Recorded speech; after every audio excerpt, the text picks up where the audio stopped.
This is Angela Skurtu, and you can find me at www.therapistintstlouis.com.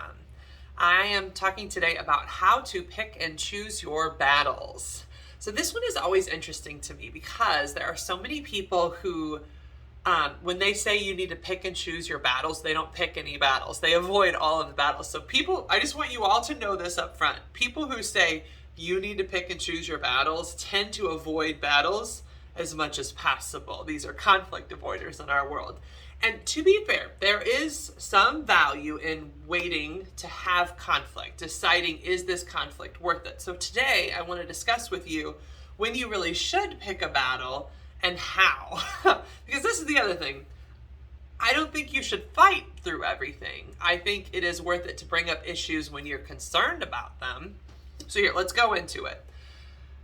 Part of a theme that I have created in my work as a therapist is the idea of a commitment to no resentment, which means if this issue is something that if I don't get it resolved and addressed, I'm going to build some resentment over time towards my partner or in myself, then that is a battle worth picking and addressing. Now, that could mean it could be chores, for example. Say you feel like you're always the one doing dishes. So just doing dishes today is not that big of a deal. I did the dishes today, that's fine.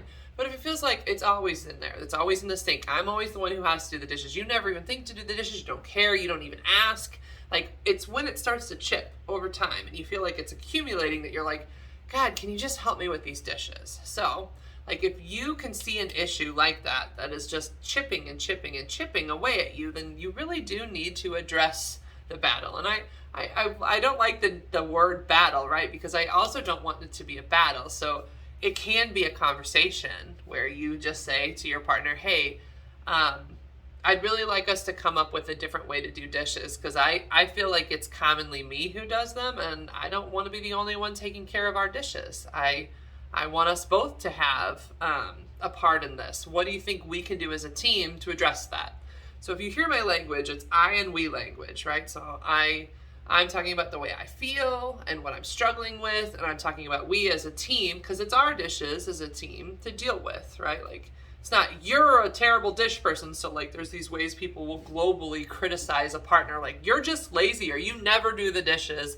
Well, anytime you say never, of course, somebody's going to point out the one time they did a dish, right? So it's not helpful to use that blame language. But I and we language can be a way of bringing up hey, I'm feeling like I do this a lot more. I struggle with this because I want to feel like we are doing this as a team. What do you think we should do? So it's us as a team addressing dishes, if that makes sense. So that's one way to kind of pay attention to picking and choosing your battles. Does this chip away at me? Does this chip away at me? Okay, I should bring this up. What's another thing for picking and choosing battles? So if it feels like it's something that's going to impact things in the long term. So I have people who are these bright side people. They are literally oh, everything's fine. It's good, it's good. And I think there's value in having a bright side mentality because it doesn't mean your life's going to be a little bit easier and more peaceful. But they're so bright side. I think I've heard it called toxic positivity, to the point that they don't even address their own needs or think about yeah, I am really bothered by this thing. I really don't like what's happening here and I need some help here, right? So sometimes for you overly positive people, it might look like saying, is this something that can impact the long term in our relationship? Like sex, for example. I'm a sex therapist. If you don't know, I'm a sex therapist. And sex is a long-term thing in a relationship that if it's not addressed, it really will impact your relationship. It really will impact the sense of safety and security you have in it. Does that mean you have to have sex? No. I mean, people can live without sex, but not for long, not in a relationship for long. You can as a single person. But so if it's something that's impacting your long-term life, it's something worth addressing. And I don't want to just think about sex, think about finances, right? If it feels like you guys are chronically on a different page when it comes to how you spend money, then it's something worth addressing. And it doesn't have to be a battle. It can be a conversation of, I'm struggling. Here's how it might sound. I'm struggling with this. It feels like We're not on the same page about when we should spend money and when we should save money. Or when it comes to the sex topic, it might sound like, it feels like our sex life is dwindling. We have it less and less. And I know that I'm struggling with it personally. I wonder what's something we can do to work on this. Should we go to therapy? Is it something I'm doing that I need to do differently, And if you hear that, like I'm using that I and we language, I and we, that doesn't mean that it can't be about the other person, right? So with that being said, I do want you to know that sometimes it is you. Like, I'm struggling with how you do this or this, It's okay to put that out there too.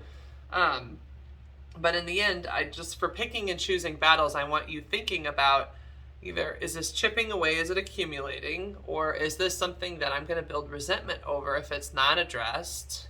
Or is this something that's going to impact the long term in our relationship? And if it is, then it's worth addressing. And no, it doesn't have to be a battle, but it can be a conversation.